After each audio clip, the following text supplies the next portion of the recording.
Well, hello, everyone. Glad to be with you again. My name is Phil Thompson. And I'm Steve Lacy. Steve, how are you doing on this wonderful day in Tucson, Arizona? I'm doing just wonderful. All right. Well, you always are. You're very consistent. You're always wonderful. You're Mr. Wonderful. If only. Hey, real quicker before we get to our guest on the Church Solutions podcast, I want to encourage everybody to check out what's the name of it, Steve?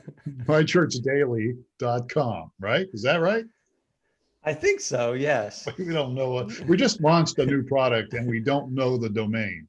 How's Well, that? I How's do. that You sound? don't. I do. You don't. All right. Well, you hesitated too, so I thought maybe you were with me on that. My Church I Daily. was just laughing with you. I don't know what I'm doing. I don't We, remember we my say it name half the time. we say it a dozen times a day, every day. And So dementia's setting in. yeah. mychurchdaily.com is a new product that we launched, and it has to do with Alexis using Amazon's Alexis device and getting your stuff on. We're going to talk to actually Alexis here in a little bit, but it's not from Amazon. She's not from Amazon. But check out mychurchdaily.com. Have you seen the parody on the Alexa? I don't know if I have. Well, tell me. Let's waste some more time. Go ahead. You're pulling it off great. You create these names for Alexa that aren't Alexa. Oh, that's right. You want to That's watch right. this? Is Yeah. the Saturday Night Live or the Alexis. Saturday Night Live? No, it's the Keenan does the comedian Keenan, who's on Saturday Night Live, does just the funniest thing you have ever seen. Keenan Thompson. It's like 3 or 4 years old. So anyway, we are not interviewing Alexa, which I've muted over here. We are interviewing Alexis. Oh, that's right. Okay. Well, why don't we get to Alexis then, even though mychurchdaily.com is Alexa. All right, there we go. Let's move on here. So our guest today, we'll just edit all this out. No, we won't. We won't. Alexis Leon is our guest today. Alexis, how are you? I'm good. I'm so glad to be here. Thanks for putting up with my nonsense. So Alexis is actually the video production lead at VoxChurch, V-O-X, VoxChurch. I like that name, by the way. They're based out of Connecticut, although they've got like 55 campuses now. Actually, not 55. You got 9 campuses, soon to be 10. Am I right? Yes. So we're 8 officially running. We're trying to launch the 9th one, and then by the end of the year, we are opening actually a permanent location. And wow, that is amazing. And real quick before we get to you, what is VoxChurch all about? What kind of a church is VoxChurch? Yeah, so we are one church in several locations. We are actually in New Haven. And our pastor preaches live, and we live stream out to several different of our locations throughout Connecticut and Massachusetts. Wow. So really our mission and vision is to see New England go from the least spiritually region in the United States to the most spiritual region of the United States through planting churches in the major cities in New England. Yeah, go ahead. Yeah. I almost helped start a church in Boston many years ago, and instead I went to Kansas. So, which was a good experience. But I always liked Boston. I like the area, and is it vox.church? Is that right? What's the domain? Oh, the URL? It's voxchurch.org. VoxChurch.org. Okay, sorry. I knew VOX.org, right? All right. VOXchurch.org. Yeah. People tend to confuse it for Vox with a B. I can't distinguish the two. So, all right. So let's talk about you. You're a graduate of the wonderful University of Texas of El Paso, which is only a few hours from Tucson here. What in the world got you interested in tech and specifically video? Yeah. When I was in high school, it was my junior year, and I'd moved to a new high school, and I had this blow off elective where my counselor was like, we're going to put you in this thing called KSHS. And I was like, I have no idea what that is. And it was our campus news station. And they were like, you're going to do this. It's going to get you the credit. And then you can be good for your senior year and graduate and all this stuff. And that's where I discovered just filming and video and producing. And my last 2 years of high school, I was producing the news station for our high school. And that's what really started getting me into video. And then ended up going to college. And it was in college where I got a full ride at UTEP to be a video assistant for the athletic department. So that is how I got integrated into sports. Wow, that's amazing. And before Steve jumps in here and dominates the podcast, you spent a little bit of time with ESPN. It was only 90 days, but I used to watch ESPN way back in the 90s. Keith Overman and Dan Patrick was there. Again, we're dinosaurs. Oh, is Dan? No, I don't. No, Keith Overman might still be involved. Overman loses his job and then gets it back multiple times. He's I'm crazy. thinking Dan. He's another channel. So Dan Patrick's on another channel. So how was your time at ESPN? You're only there for 90 days. And what did you, and look, I know it's not that glamorous because as I mentioned before the podcast, I was in radio for a long time. And I understand that people think, oh, radio, it's like, it's not that glamorous, trust me. But I'm sure it's kind of the same way with ESPN. I mean, it's you work behind the scenes and stuff, which I'm sure, was good. But what did it teach you? Because you end up coming on staff at VoxChurch shortly after ESPN. How did ESPN affect everything in your life? Or did it at all? Yeah, so I think to start, I first moved up to Connecticut, and I was working for the athletic department at UConn. So I was there, and I was an intern. Once my internship was kind of coming to its end, I started trying to go back to Texas, and really felt called to stay, and kind of ran into this ESPN job. Wow. So at this point, like I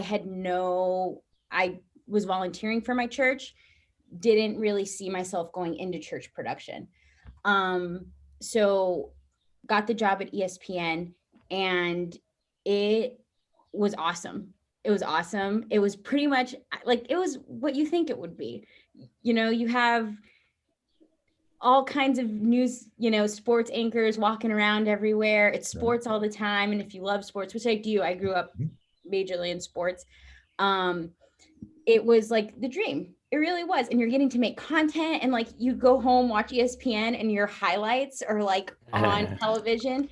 I would say hi to Teddy Bruschi in the hallway, and U of A guy. He's a U of A guy. Teddy Bruschi, he is. Arizona. Dan Orlovsky would just like be behind me in the lunch line. Like, it was super cool. It was like, and then you got to like do highlights, and then you would watch it, and it would be like, wow, those are mine. Like, I made that. Yeah. But it was sports all the time. Like, I was watching game after game after game, and putting things together. Wow. Yeah. So you were behind the camera girl, right? I mean, that was you're managing video. I have a very good friend of one of my kids that works at ESPN still to this day, but he's a big sports nut too, and he went to broadcasting school, and he wants to be a sportscaster. So anyway, I'm sure you haven't crossed paths with him, but Jay Beatty, do you know Jay Beatty at all? I don't. Anyway. You never know, though. It's you like never know. Big world, small world. Like, you never know. Yeah, he's a big football, baseball, the major sports fan, and he got assigned NASCAR. And he was like not a NASCAR person. I know. So I came from Texas, knew nothing about hockey. I was assigned to hockey. And so I was like having to learn, like, the learning curve on it. I was like, I don't know what that is. I don't know what a wrister is. Like, icing. I know. What does that mean? Like, it was crazy. So what did you're now lead video production at VoxChurch. What did it, did ESPN help you? Or was it just, it was a good time in my life, but I've moved on? Or did ESPN's, just your brief time there, did that add anything to what you do with VoxChurch? Yeah. So it really felt like, so ESPN was the dream when I was like way back in when 19 years old, right? I was like, that's what I want to do. And it was kind of a dream that I forgot about. I started in university athletics, and I was bouncing around in schools, and like really didn't even think about it again, and never even considered like applying there until I kind of ran into the job. And So it was like, I lost my train of thought. What was the question again? I just wondered how it affected, if it affected anything you do now Yes. at VoxChurch. Yeah. Sorry, I like trailed and then I was like, wait, I lost my spot. Yeah. So what it allowed me to do was, it was kind of like, I always wanted to be in television. I always wanted to be in network. And I feel like I wouldn't have been able to walk into full-time ministry had I not been able to like live out this dream, right? I got to see behind the curtain so that when it came time for me to walk out, like I was okay. Like I had gotten to the other side. And even though it was 90 days, I feel like 90 days is what I needed. And and when the position Vox came up and I was kind of praying and processing through it of like, do I make this transition? I really felt like it was like, yeah, you got to see this, you got to experience this, and I'm okay to walk out. Versus if I would have gone into full-time ministry before, I feel like there would have been this what if hanging over my head. Wow. So did you start out as a volunteer at Vox? I did. So Okay. I was volunteering. So it's actually really funny. So on a Friday, I got the call that I got the job at ESPN. Monday morning, I put in my 2 weeks notice at UConn. Tuesday morning, they called me from the Vox, one of the Vox executive team pastors called me and said their production lead was leaving and they wanted me to start like volunteering at their main location and like begin the interview process. And so really from the point, like I hadn't even started working at ESPN. I just gotten the job. So I knew I was going to walk out at some point. I thought I was going to be there a year or two. And I honestly, as I was praying to figure out what to do, I think I was like, I could be happy here. I loved ESPN. I loved it. But I really felt like the Lord was calling me out of that and into church and full-time ministry. But yeah, it was so quick. And that's how it went from like, 2 years to 90 days. Wow. Pretty amazing. Yeah. So are you doing similar kind of things or? Yeah. So it's actually very different. So I was more producing at ESPN, and that's kind of what I studied more creative video. I did like sports broadcasting, but a lot of it was like highlights and just cuts. I did a lot of graphic animations and stuff like that. And so coming here, it was very much live worship, live, it's more of the live set with a specialty in video, right? Because we stream out. So they didn't have anyone who had a video, like a specialty in video here. And they wanted to improve the stream, improve the color, the quality, the content, that was being put out. So with that, I came on board and then my position started to change. So I started to then do video content like all live. And then I got pushed into creative.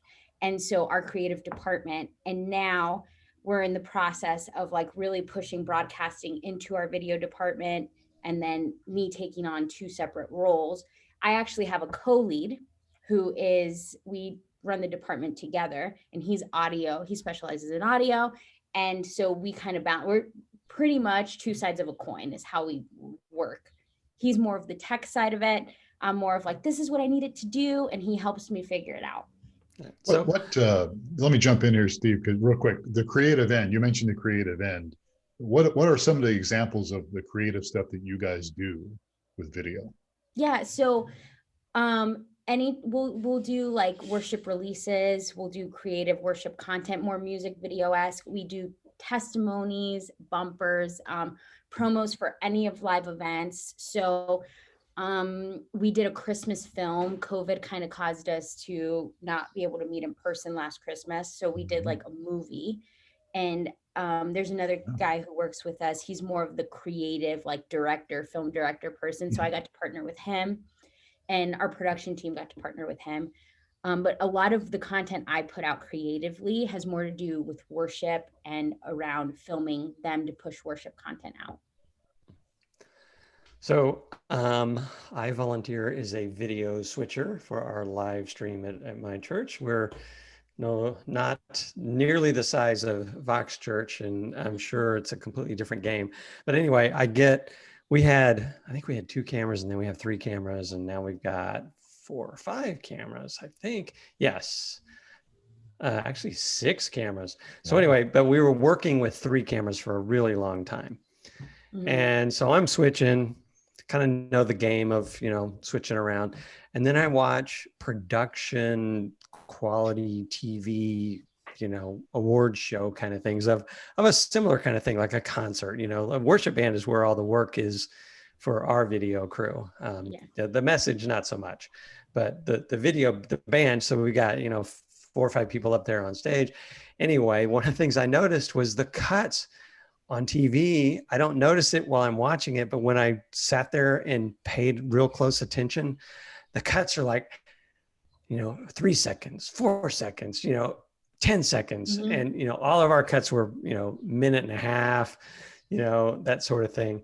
What's that? How do you get, if I'm coaching churches now and they got 2 cameras, what's something they can do to kind of up their game to get to this production level, this professional level? What are some easy things to do? I think, and so we started out with like 3 cameras and then eventually made it to 4. And what we found, and I found, is really movement from the operator. So like, instead of having still shots, playing a lot with loose tripod head. So you balance out the camera, you unlock everything, and there's movement there. So if you aren't getting like still shots, I don't want to be like still shots are boring, but like they are. Like you sit there for a while, it's just still, and that's where that movement comes in when you loosen the tripod. I'd say also putting cameras on the floor, because that creates movement as well, like having roamers. That really created a bigger, like just dynamic, made it less boring for us.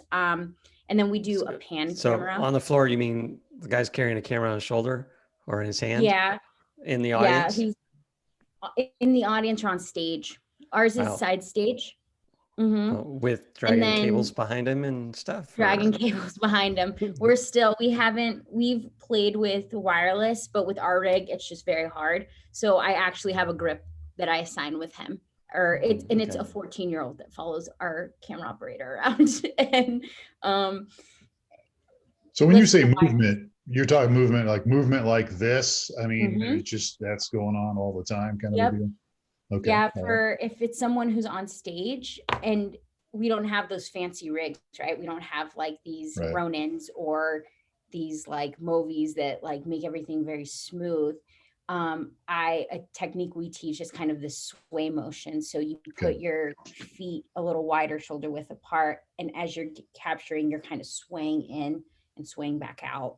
So then it keeps the camera still. You have the camera to your chest, and you can still get that movement without like the, oh my gosh, I'm getting seasick. Kind of like the way The Office, the TV show The Office, does a lot of the shooting, the video. Have you ever watched The Office? I haven't watched a lot of it. Oh, well. Unfortunately. I hear a lot of good things, though. Well, it's not really a Christian show, but there's just a lot of movement, is the way they do it. Yeah. Something starting out in the very beginning when we just had 2 cameras, we would have our main camera stay on our leads, and they would do the loose tripod head just to create a little motion. But our second camera did all the heavy lifting. So anytime I was off of the second camera, he was bouncing. So his job or her job was to keep it moving. And it's a lot, and it took a lot of training, but motion creates emotion is what I've learned. That's a good point. Wow. So write that one down. That's probably what I've learned the most in terms of figuring out how to direct and how to do it well. That's what pulls you in. That's interesting. Obviously, that requires some more volunteers for the church that's already kind of strapped for volunteers. But yeah, that is interesting. I know that there's a big church here, a relatively big church here, and they had all of their camera operators were all on the floor and loose, like you were saying. Whereas, my church, the cameras, half the cameras are mounted on the wall. They're on, remote control pan zoom things, but that action is so obnoxious. We don't try it. Yeah, we don't try to, I don't know, it's either way too fast or way too slow, or, it zooms up the guy's nostril instead of, zooming Yeah. a nice I'm little like, because slow if you zoom. can get the hang of that and get it nice and slow, you could probably just sit there and toggle through worship. And Yeah. as you switch, just create a little bit of motion. But those things are sensitive. So I totally understand. Yeah. Well, that's one thing I'm taking away. I'm going to take it back to our church. Motion creates emotion. So I like that. That's a good All right, point. Phil, back to you. Well, so we're starting to run out of time here, but you're in a male-dominated industry, even in churches, right? I mean, maybe even more so in churches. There's a lot of these males running around doing tech and stuff. How does that work with you? I mean, are you comfortable in that? And would you like to see? I mean, why do you think it is so male dominated? Do you see any changes there? Yeah. I think in general, I think it is male dominated. I think it might be the tech side that creates that. I don't know much of the why, but I do see it a lot. It's very rare. I'm in a ton of brainstorms. I'm in a ton of meetings, and I've gone to production events and conferences, and I'm usually one of 2 to 3 females that's there. Right. Yeah. Is that difficult for you? Do you find that difficult, or do you feel like, no, I fit in? Some people have different personalities. Are you comfortable in that? I think I got very lucky with the organization I work for, but I have been in environments where it has been difficult, especially in sports. I felt it a lot in sports. And I really had to prove myself more than some of my male coworkers. And I remember experiencing that. I would love to see more women in the industry. I think there's more women who are interested, but there is an intimidation factor. Production's intimidating. It is. It's like there is a level of excellence that you have to produce, right? And like there's always grace and there's always margin for error, but you're trying to create distractionless environments, right? So people just notice you when you make mistakes. And so there's pressure to that. And I think there is an intimidation factor that comes to that pressure. Because I know there are days where I'm like, oh my gosh, it's too much. But like, I love it so much that I'm able to shake it off and keep going. Yeah. But I do. And I think I had to fight to be heard. I did. I had to I not only did I have to prove myself, but my voice was a little more like people would ask me, what do you think? And I would tell them, and then they would double check with my male coworker. And that has happened to me a lot. It happened to me in sports. It's happened. And I don't think it's intentional. I think it's just this hardwired thing we do. Right. And so I have learned to give grace, but to also call it out and be like, hey, why? And most of the time what I get back is like, oh, I didn't even realize that I did that. And I'm like, yeah, but you don't do that to him. Like if he gives you an answer, you don't come ask me if he's correct. So there's definitely this, there is an offset, right? And it's probably also challenging that you're young. There's that too. There is that too. Who's that kid? What'd they say? I know. And they put you in charge and you're sitting there and you're yelling things and they're like, why should I listen to you? I've been doing this for 30 years. But I work with some incredible males in my organization. I got very blessed coming into Vox. I didn't have to fight as much as I had in the past to have my voice heard. I think there's a level of you're not known. So you have to there's always we need to get to know you aspect, which I faced. And I feel like anyone faces that anywhere. But I do have 2 incredible males that I work for who are part of our team who are very hey, she's actually the boss lady. So you should ask her before I answer that question, and actually do respect my position. So I'm very grateful for that. What advice would you have for young women wanting to get involved? Yeah, just do it. It's going to probably be the scariest thing, and you may cry, and it's okay if you cry. I've cried a lot. And it's okay if men feel awkward that you're crying. You know, I think there's that level of like, what if I mess up? What if I do this? You know, I feel like there are a lot of women who are called to production, that God has called to production. And if he has, he'll give you the grace, he'll give you the wisdom and discernment you need to walk confidently in that role, right? So you just got to take the step. And so I think that it's scarier. I think stepping into production, it's like one of those, like the bark is like worse than the bite kind of thing. Like it's all bark. Like it's actually incredible, and they should definitely take the risk. And I would love to see and love to help women kind of step into that, you know, in my future as I continue in this role and industry. So I got to hit you up for one more. So this is all, you talked about motion is emotion for the live video piece. Our church is just beginning to do production stuff for the kids area. So they have, you know, part of the staff and plays roles and puppets and stories and all that stuff. And they've got just actually picked up a guy that's primarily their video editor production kind of person. So they're, as you can imagine, you know, this is medium-sized church, maybe a large-sized church compared to the rest of the churches in the US. But there's just a bunch of volunteers, right? And they're like, oh yeah, I know how to use Adobe Premiere. So yeah, I'll be the editor. Is there a piece of advice to people putting together, you know, stuff they produce and record themselves? It's, you know, recorded stuff are there some tips there? Yeah, I would say, add music to everything. Don't let there be dead air. Dead air is always weird and it's always awkward. Okay. Always have a lower hum. You'd be surprised how much a lower hum fixes a video, right?